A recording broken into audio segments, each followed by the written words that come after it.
మీరు సాధారణ మనుషులు కారు. ఈ లోకంలో ఏ మానవుడు సాధారణమైన వాడు కాదు.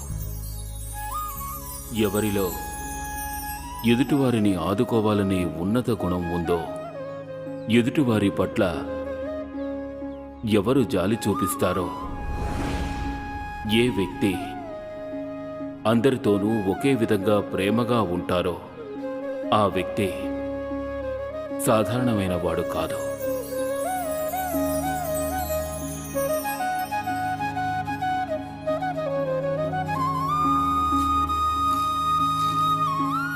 చిరిగిన దాంతో ఏం చేస్తున్నారు?